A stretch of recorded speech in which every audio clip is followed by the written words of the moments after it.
Assalamualaikum warahmatullahi wabarakatuh. Alhamdulillah, puji syukur kita haturkan kehadirat Allah SWT bahwasanya pada kesempatan kali ini kita bisa bertemu kembali dalam peningkatan pengetahuan bagi kader Aisyah tentang hipertensi. Pada materi yang pertama kali ini kita akan membahas tentang pengertian hipertensi. Semoga materi ini bisa berguna bagi segenap kader Aisyah untuk mencegah dan memberikan tata laksana yang benar terhadap penyakit hipertensi.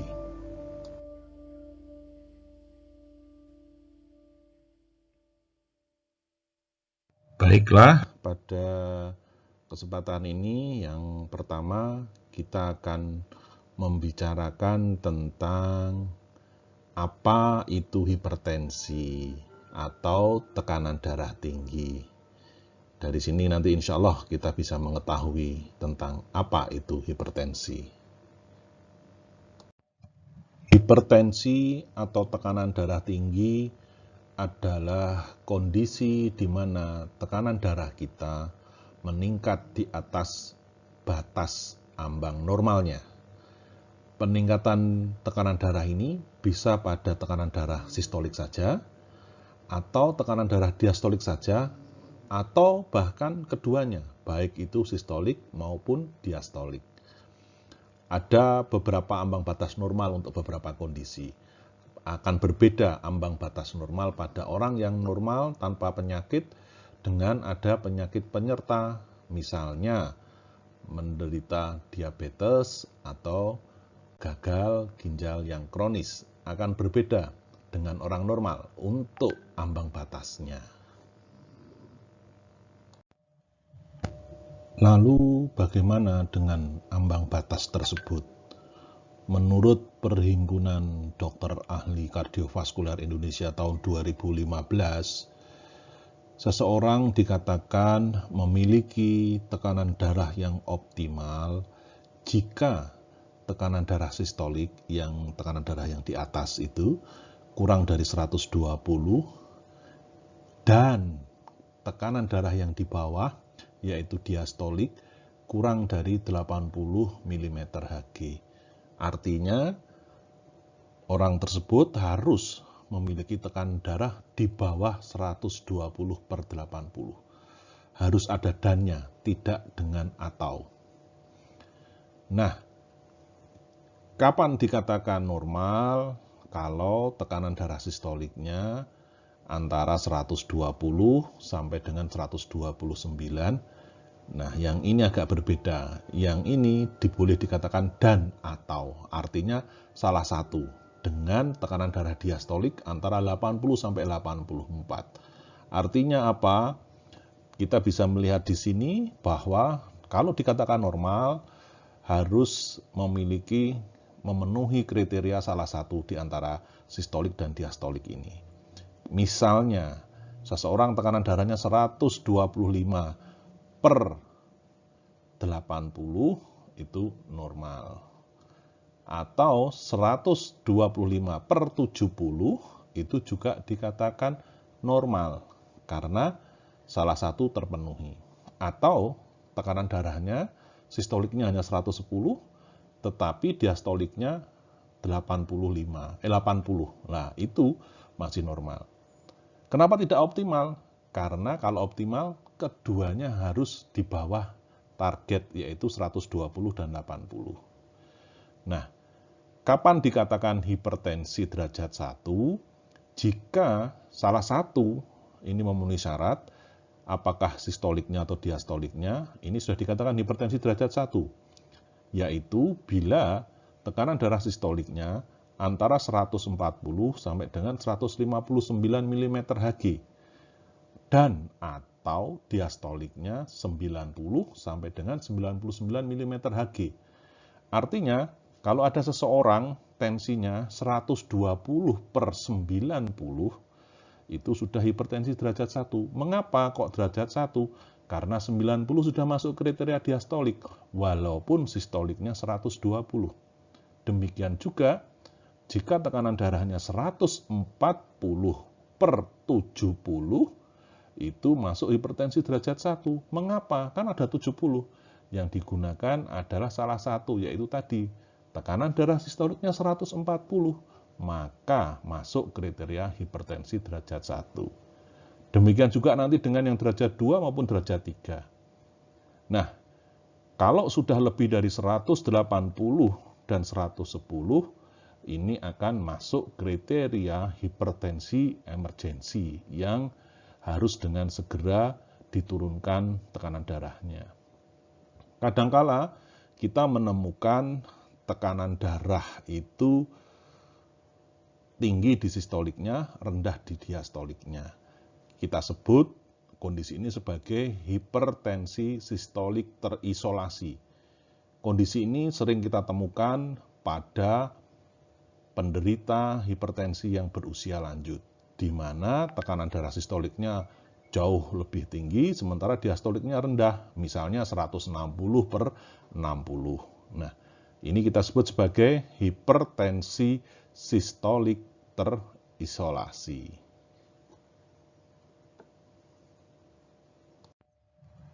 Sekarang kita akan melihat bagaimana kita bisa mendiagnosis atau menegakkan diagnosis seseorang menderita hipertensi. Kita akan mempelajari beberapa kondisi sehingga seseorang bisa dikatakan menderita hipertensi. Untuk menegakkan diagnosis hipertensi, kita harus melihat beberapa kondisi, karena tekanan darah seseorang itu dipengaruhi oleh beberapa hal. Misalnya, cara pengukuran tekanan darah. Jika cara pengukuran tekanan darahnya tidak tepat, ini juga akan mempengaruhi hasil pengukuran tersebut. Demikian juga dengan di mana tekanan darah tersebut diukur, di rumah atau di fasilitas kesehatan. Kadangkala hal ini bisa mempengaruhi hasil pengukuran. Dan yang penting juga waktu pengukuran. Kapan diukur tekanan darahnya? Apakah sehabis bangun tidur atau sehabis beraktivitas? Ini juga akan mempengaruhi hasil pengukuran. Untuk itu, untuk menegakkan diagnosis hipertensi, kriteria-kriteria ini harus memenuhi syarat. Bagaimana cara mengukur yang benar, di mana tempat mengukurnya, dan kapan waktu pengukuran tersebut.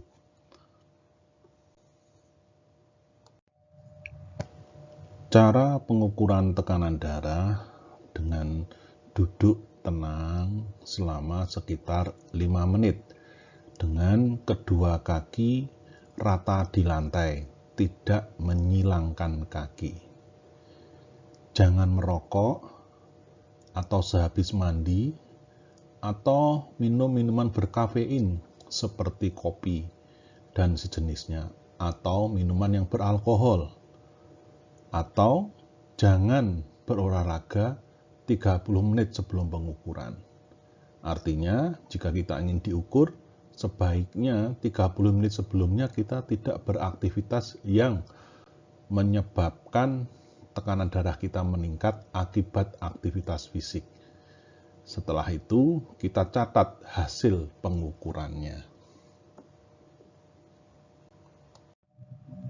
Saat pengukuran tekanan darah, manset dikenakan dengan catatan di atas pakaian yang ringan atau lengan tanpa ada pakaian yang mengganggu selama pengukuran. Kemudian posisi lengan kita ada di meja dan menyandarkan tangan kita sampai dengan batas lengan. Telapak tangan menghadap ke atas dan jangan menggenggam. Sebisa mungkin manset ditempatkan di atas mata siku. Kita duduk tegak menyandar pada sandaran kursi dengan posisi duduk yang santai. Ketinggian meja dan kursi jaraknya idealnya antara 25-35 cm. Artinya antara kursi tempat duduk kita dengan meja itu jaraknya sekitar 25-35 cm. Kaki kita sebisa mungkin menyentuh lantai, jangan menyilangkan kaki kita. Ini adalah posisi yang tepat. Kemudian alat pengukur tekanan darah kita letakkan sejajar dengan jantung kita. Artinya meja tersebut harus kira-kira setinggi jantung kita. Itu baru insya Allah kita mengukur dengan tepat untuk posisi cara pengukurannya. Selain cara mengukur tadi, hal lain yang penting adalah ukuran manset yang akan bisa mendeteksi tekanan darah kita. Untuk ukuran manset sangat tergantung dengan lingkar lengan pasien yang diukur. Manset pengukur tekanan darah itu ada beberapa ukuran. Ada yang untuk dewasa kurus, ada yang untuk dewasa yang normal, ada bahkan untuk yang gemuk. Mengapa ukuran manset ini penting? Karena kalau tidak tepat ukuran mansetnya, akan bisa mempengaruhi pengukuran. Misalnya pada orang yang gemuk menggunakan manset untuk yang kurus akan terasa lebih nyeri bagi pasien yang akan menyebabkan tekanan darahnya meningkat. Demikian juga pada pasien yang kurus menggunakan manset untuk pasien yang gemuk, ini juga akan menyebabkan pengukuran menjadi tidak tepat. Untuk itulah mengapa penting untuk mengukur lingkar lengan dan kita sesuaikan dengan ukuran manset yang sesuai. Ada beberapa kondisi yang bisa mempengaruhi pengukuran. Kondisi yang pertama adalah saat pengukuran tangan kita menggantung atau posisinya tidak nyaman. Posisi yang lainnya adalah menggenggam. Tangan menggenggam ini juga akan menyebabkan tekanan darah menjadi lebih tinggi. Kondisi lain yang bisa mempengaruhi adalah saat diukur kita berbicara. Baik itu tertawa maupun berbicara keras, keduanya bisa mempengaruhi pengukuran tekanan darah. Kemudian saat diukur kita bergerak-gerak. Ini juga akan mempengaruhi pembacaan dari alat pengukur yang rata-rata saat ini pengukur tersebut bersifat otomatis.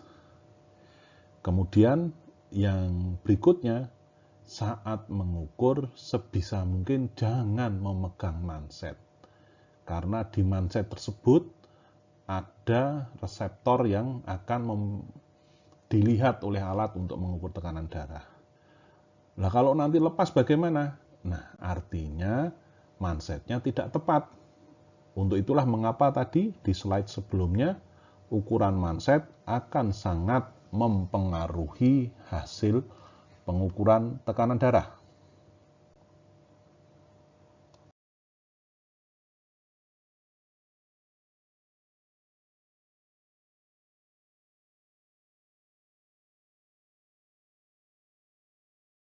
Cegah hipertensi, ketahui tekanan darahmu.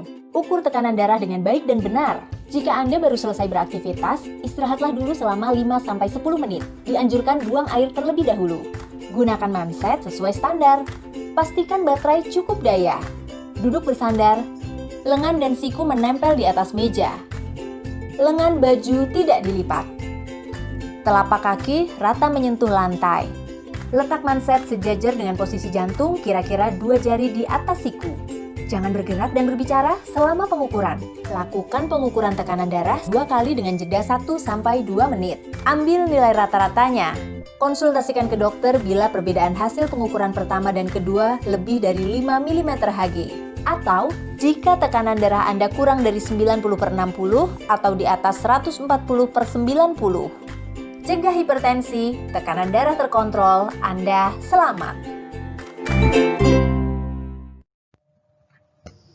Setelah kita mengukur dengan tepat, baik dari cara maupun posisi kita, yang berikutnya yang akan mempengaruhi hasil pengukuran tekanan darah adalah di mana kita diukur tekanan darahnya tersebut.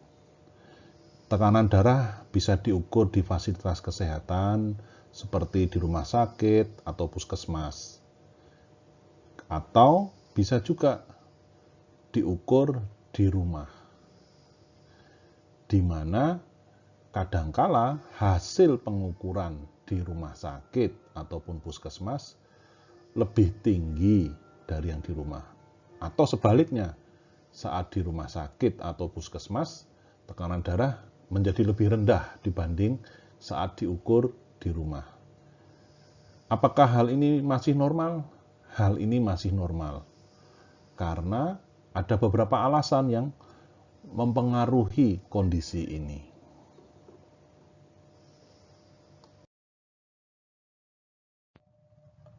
Beberapa alasan yang menyebabkan kondisi mengapa terjadi perbedaan tekanan darah saat di rumah maupun di fasilitas kesehatan. Yang pertama, karena tekanan darah seseorang itu bervariasi sepanjang hari. Sehingga bisa jadi saat diperiksa di rumah akan berbeda dengan di rumah sakit ataupun di puskesmas. Beberapa penelitian menunjukkan tekanan darah seseorang dapat berubah hingga 20 mm Hg dalam sehari, berdasarkan tingkat aktivitas, asupan makanan, ataupun minuman, dan stres misalnya. Seseorang yang sehabis melakukan aktivitas, pasti tekanan darahnya akan meningkat. Seseorang yang tadi mengkonsumsi kopi, pasti akan meningkat. Sedang stres juga akan meningkatkan tekanan darah. Namun, perubahannya hanya 20 mm Hg, misalnya dari 120 ke 140. Jika sudah lebih dari 20 mm Hg dalam sehari, kita harus waspada. Ini sudah merupakan kondisi yang tidak normal. Ada juga kondisi yang dikenal sebagai white coat hypertension, di mana terjadi peningkatan tekanan darah ketika diukur di fasilitas seperti rumah sakit atau puskesmas. Kondisi ini bisa dipengaruhi oleh banyak faktor, bisa karena lingkungan rumah sakit atau puskesmasnya itu sendiri yang membuat tidak nyaman, atau rasa tidak nyaman dari seorang pasien saat diukur. Ada takut, ada was-was, ini juga akan mempengaruhi tekanan darah. Demikian juga sebaliknya, ada kondisi yang dikenal sebagai mass hypertension atau hipertensi yang terselubung. Kondisinya kebalikan dengan yang white coat hypertension. Saat di puskesmas atau rumah sakit, tekanan darahnya normal atau lebih rendah. Saat di rumah, tekanan darahnya lebih tinggi. Pasien merasa nyaman kalau di rumah sakit atau puskesmas, sehingga tekanan darahnya lebih rendah.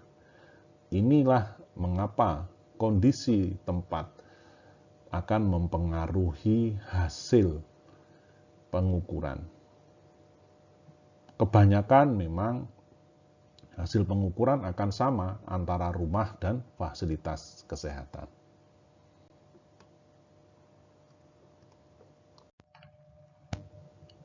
Faktor berikutnya yang akan mempengaruhi hasil pengukuran adalah waktu pengukuran tekanan darah tersebut. Pengukuran tekanan darah idealnya dilakukan pada waktu yang sama. Pengukuran tekanan darah yang optimal adalah 1 jam setelah bangun tidur di pagi hari atau 1 jam sebelum tidur di malam hari.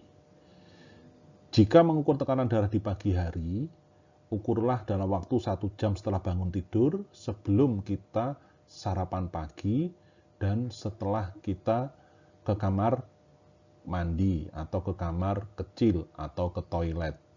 Kemudian setelah itu istirahat selama 1-2 menit dan lakukan pengukuran dalam posisi duduk seperti pada slide sebelumnya. Jika harus diukur saat malam hari, tekanan darah diukur setelah beristirahat selama 1-2 menit dalam posisi duduk sebelum tidur. Sebaiknya kita mengukur tekanan darah pada periode waktu yang sama setiap hari, sehingga kita bisa mengetahui bagaimana variasinya. Bisa saja kita mengukur tekanan darah saat pagi hari setelah bangun tidur ataupun sebelum tidur malam. Diukur bagaimana perbedaan antara tekanan darah saat bangun tidur dan sebelum tidur. Normalnya tadi kita lihat tidak ada perbedaan yang bermakna. Maksimal perbedaannya adalah 20 mm Hg antara pagi dan malam.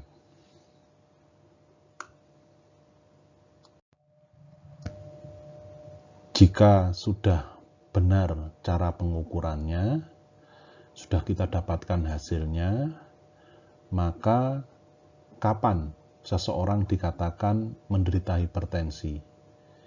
Ada beberapa syarat seseorang didiagnosis menderita hipertensi. Slide selanjutnya kita akan melihat apa saja syarat seseorang dikatakan menderita hipertensi. Yang pertama, seseorang didiagnosis menderita hipertensi apabila saat kunjungan pertama ke fasilitas kesehatan baik itu di rumah sakit maupun di puskesmas didapatkan hasil pengukuran tekanan darah sistoliknya lebih atau sama dengan 180 mm Hg dan atau tekanan darah diastolik lebih dari atau sama dengan 110 mm Hg. Jika kita temukan kondisi ini, maka pasien kita diagnosis menderita hipertensi. Dan ini termasuk kriteria hipertensi emergensi, di mana harus dilakukan tindakan segera untuk menurunkan tekanan darah.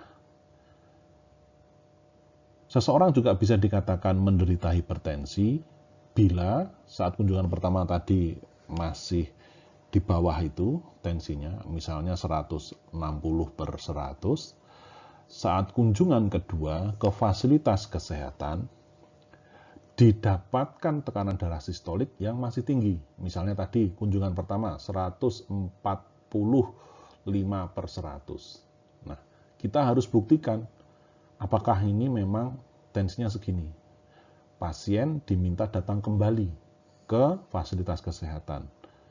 Seminggu kemudian kita cek, jika tekanan darahnya masih tinggi, antara 140 sampai 179 mm Hg untuk tekanan darah sistoliknya, atau tekanan darah diastolik antara 90 sampai dengan 109, disertai dengan tanda-tanda adanya gangguan pada organ target, misalnya ada pembengkakan jantung, ada tanda-tanda stroke, ada tanda-tanda gangguan ginjal, atau gangguan penglihatan, maka ini didiagnosis sebagai penderita hipertensi yang sudah mengalami kerusakan organ target.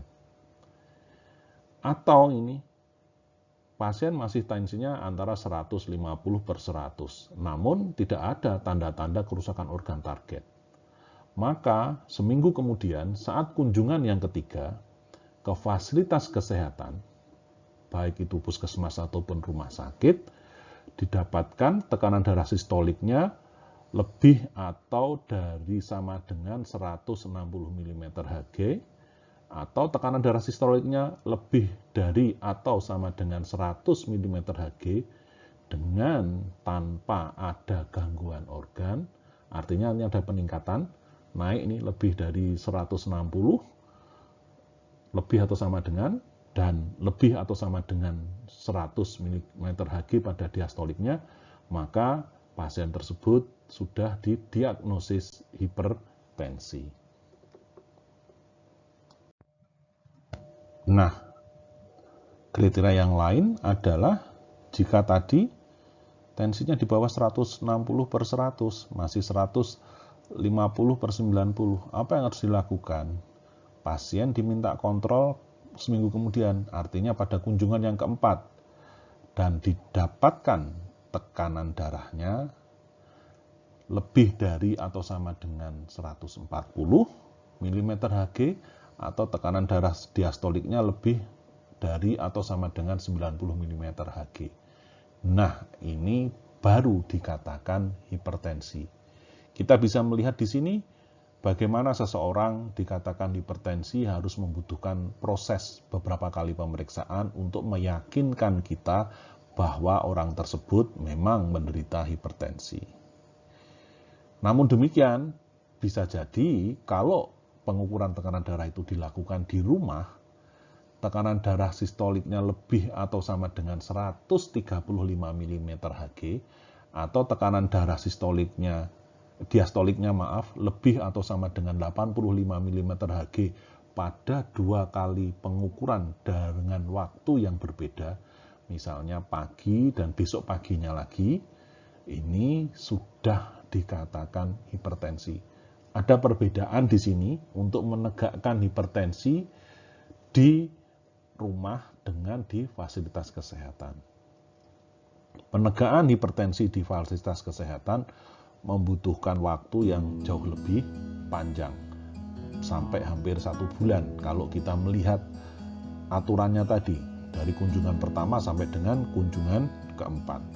Sementara kalau di rumah cukup dengan 2 kali pengukuran pada waktu yang berbeda dan dengan tekanan darah yang jauh lebih rendah dibanding di fasilitas kesehatan, yaitu di atas 135 mm Hg untuk sistoliknya, atau diastoliknya di atas 85 mm Hg pada 2 kali pengukuran, sudah dikatakan menderita hipertensi yang harus mendapatkan tata laksana, baik itu tata laksana non obat ataupun dengan obat.